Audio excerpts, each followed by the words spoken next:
أعوذ بالله من الشيطان الرجيم بسم الله الرحمن الرحيم Bismillahirrahmanirrahim. Assalamualaikum warahmatullahi wabarakatuh. Alhamdulillah, wassalatu wassalamu ala rasulillah wa ala alihi wa sahbihi wa mawalah, amma ba'd. Alhamdulillah, kembali lagi dengan saya Abu Najla dari channel Hafalan Zikir dan Doa Harian. Kemarin teman-teman kita sudah membahas tentang keutamaan dan perintah zikir dan doa ya. Sekarang kita lanjutkan dengan pembahasan adab doa atau adab-adab ketika berdoa, sunnah-sunnah ketika berdoa. Nah, ini langsung saja ya. Ini ada banyak, cuman kalau terlalu panjang mungkin nanti saya persingkat saja. Jadi si penjelasannya mungkin tidak saya bacakan secara detail ya. Mungkin hanya poin-poin intinya saja. Nah, ini diantara adab-adab berdoa itu, yang pertama itu adalah at-thaharah atau bersuci atau punya wudu ya. Jadi idealnya memang kalau kita berdoa itu dalam keadaan suci atau punya wudu, itu yang paling ideal. Walaupun misalnya kita tidak punya wudu juga boleh ya berdoa. Atau dalam keadaan kotor-kotoran juga kita boleh berdoa. Misalnya petani sedang nyangkul di sawah, tapi berdoa atau berzikir dalam hatinya itu nggak apa-apa. Tapi yang paling utama, yang paling baik itu adalah saat kita punya wudu, dan lebih dekat ke diijabah gitu ya, kalau kita dalam keadaan suci. Untuk selanjutnya nomor 2-nya di sini kita menghadirkan amal soleh untuk bertawasul dengan amal tersebut. Jadi ini salah satu penyebab dikabulkannya doa, yaitu kita menghadirkan amal soleh untuk bertawasul dengan amal soleh tersebut. Sebagaimana kisah yang masyhur ya, ada 3 pemuda yang terkurung di dalam gua. Nah, intinya kita bisa bertawasul melalui Asmaul Husna, nama-nama baik Allah ya. Contoh seperti kita mau minta rezeki misalnya, kita bertawasul dengan Asmaul Husna, ya Fattahu ya Razzaq urzuqni, atau minta ampun ya Ghaffar ighfirli, dan seterusnya ya. Kemudian juga kita bertawasul dengan orang soleh yang masih hidup bahkan hadir. Misalnya kita datang ke rumah Pak Kiai, misalnya kita minta didoakan oleh Pak Kiai. Jadi bukan kita yang berdoa, tapi melalui wasilah Pak Kiai, kiainya yang mendoakan kita. Atau yang lainnya, ya orang soleh yang lainnya yang masih hidup. Kemudian kita juga bisa bertawasul dengan amal soleh kita. Nah, kita misalnya punya, atau contoh mudahnya kita habis ngaji ya, itu kan amal soleh ya, baca Quran. Kemudian setelah ngaji kita berdoa, minta kepada Allah, bertawasul dengan bacaan Quran kita. Atau misalnya kita lagi pengajian, hadir majelis taklim ya, atau i'tikaf gitu, itu kan amal soleh juga. Kita bertawasul dengan pengajian kita, kemudian berdoa, itu insya Allah lebih dekat untuk diijabahnya. Selanjutnya yang ketiga di sini menghadap ke kiblat. Nah, menghadap kiblat ini juga afdolnya ya. Walaupun sebetulnya boleh juga tidak menghadap kiblat, berdoa boleh. Menghadap utara atau selatan, timur juga sebenarnya boleh ya. Atau misalnya kita lagi safar, bepergian di mobil, orang Jakarta misalnya menuju ke Surabaya, itu kan ke timur ya. Tapi di perjalanan kita berdoa boleh ya. Hanya saja yang paling afdol tadi, kita punya wudu, kemudian kita menghadap ke arah kiblat. Itu yang paling afdol ya. Selanjutnya raf'al yadain, mengangkat tangan. Jadi ketika berdoa itu disunnahkan, adabnya itu mengangkat tangan. Angkat tangannya dua-duanya ya. Ya seperti halnya kita berdoa. bisa sejajar bahu atau sejajar dada gitu ya, di depan dada gitu tangannya, atau bahkan kadang Rasul pernah berdoa sampai ke atas tangannya, sampai ketiaknya pun kelihatan. Salah satunya dalam doa istisqa ya, meminta hujan, Rasul sampai mengangkat tangannya, atau ketika perang perang Badar kalau nggak salah. Itu juga Rasul mengangkat tangan ke atas. Nah, jangan sampai, kalau kadang-kadang saya juga lihat ya, kalau bapak-bapak itu berdoanya itu tangannya di atas paha, disimpan di atas paha.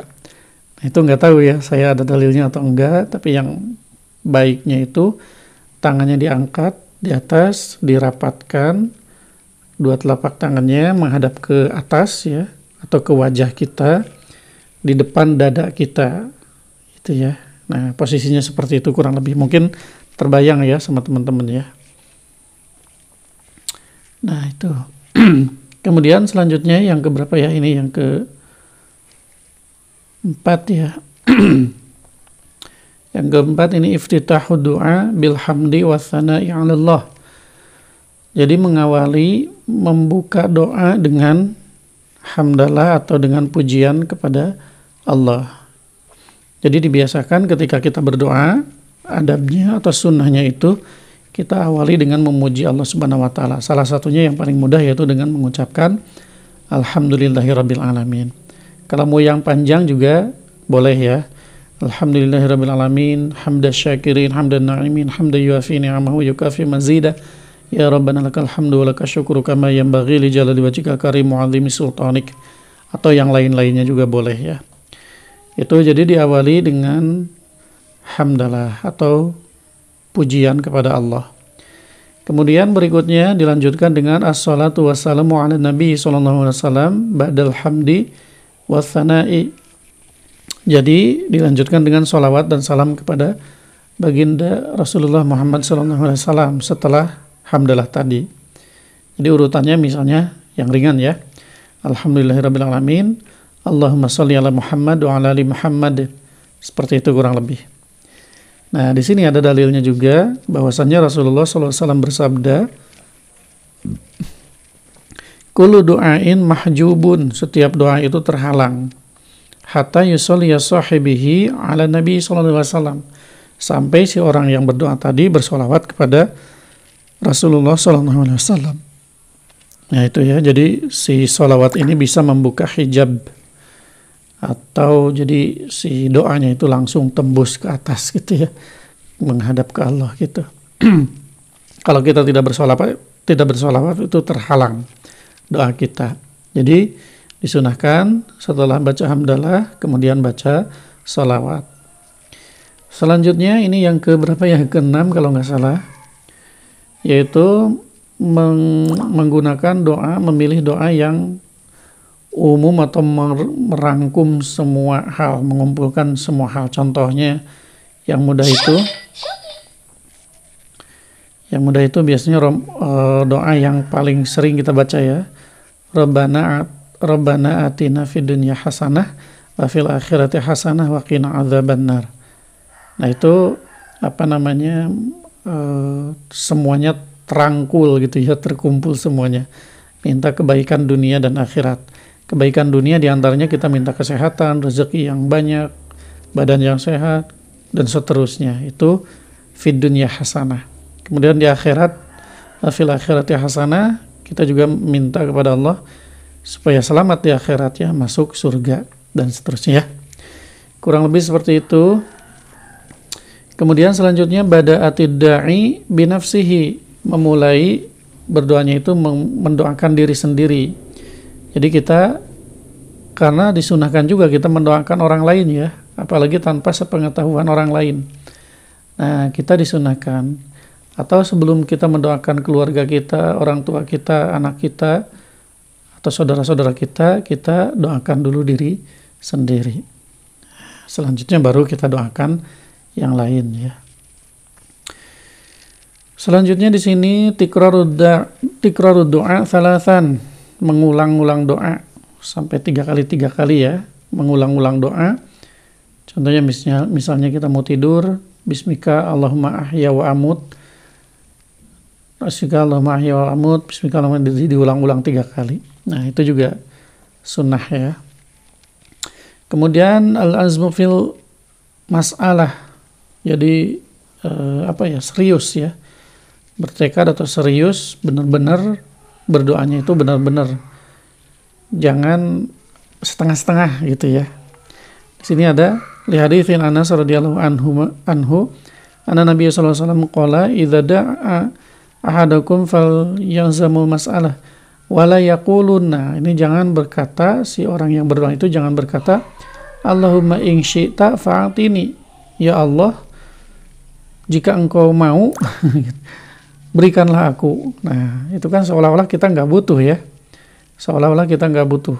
Ya Allah jika engkau mau berilah aku, padahal harusnya jangan ada in syi'tanya. Ya Allah berikanlah aku rezeki, ya Allah berikanlah aku kesehatan.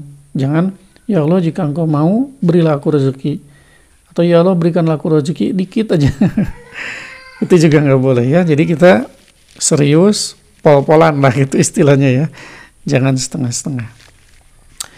Kemudian berikutnya ikhtiyarul awqatil fadilah, memilih waktu-waktu utama, waktu-waktu mustajab.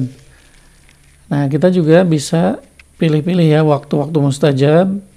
Nah, di antaranya di sini sudah di-spill ya. Ada al-awalu yaumal jumu'ah. Salah satunya yaitu pada hari Jumat kita disunahkan berdoa. Ini waktu diijabahnya doa. Tapi ini untuk awqatil fadilah, ini mungkin saya bahas di video berikutnya ya, karena ini sudah cukup panjang juga, sudah lebih dari 10 menit. Dan ini sebetulnya di kitab lain ada banyak lagi tambahannya ya, untuk adab doa ini. Di antaranya, walaupun berbeda ya, kalau di fikhu doa tadi di sini ikhlas itu masuk ke syarat berdoa, kalau di sini masuknya ke adab. Nah, saya baca singkat aja ya. Al-ikhlasu lillah, jadi ikhlas karena Allah, berdoanya ikhlas. Kemudian ini nomor 2-nya sudah ada. Nah, kemudian hudurul qalbi, menghadirkan hati. Ketika berdoa itu disertai dengan hati. Jangan sampai kita berdoa, doanya kemana, hatinya kemana gitu ya. Kemudian la yus'alu illallah wahdah, jangan meminta selain kepada Allah saja. Jadi kita itu berdoa hanya kepada Allah saja, nggak boleh berdoa kepada yang lain, karena itu bisa menyebabkan kita jatuh kepada kesyirikan dan lain-lain ya. Salah satunya juga di sini ada al-i'tirafu bidzambi wal istighfaru minhu, kita mengakui dosa-dosa kita, kemudian kita minta ampun, beristighfar, minta ampun atas dosa-dosa kita tersebut. Kemudian wal i'tirafu bin ni'mah, kita juga mengakui nikmat-nikmat Allah, wa syukrillah, dan kita bersyukur kepada Allah atas nikmat-nikmat tersebut. Dan seterusnya ya, ini ada banyak, cuman mungkin saya cukupkan sekian dulu saja. Insyaallah di video-video berikutnya saya sampaikan tentang waktu-waktu mustajab doa ya. Baik teman-teman, mungkin itu saja. Semoga bermanfaat dan semoga kita bisa melaksanakannya. Amalan adab-adab yang tadi ketika berdoa, mulai dari berwudu terlebih dahulu, kemudian bertawasul dengan amal soleh, menghadap kiblat, mengangkat kedua tangan, kemudian membuka doanya dengan hamdalah, dilanjutkan dengan sholawat, kemudian menggunakan doa-doa yang masyhur ataupun yang umum ya, yang kemudian mendoakan diri sendiri, baru kemudian mendoakan orang lain, kemudian mengulang-ulang doa sampai 3 kali, kemudian kita serius dalam berdoa dan memilih waktu-waktu mustajab dalam berdoa. Baik teman-teman, itu saja yang bisa saya share untuk video kali ini, semoga bermanfaat. Mohon maaf apabila ada kekurangan. Yang benar insya Allah datangnya dari Allah, yang salah itu murni hanya kebodohan dan kekeliruan saya pribadi. Subhanakallahumma wa bihamdika asyhadu an la ilaha illa anta astaghfiruka wa atubu ilaik. Assalamualaikum warahmatullahi wabarakatuh.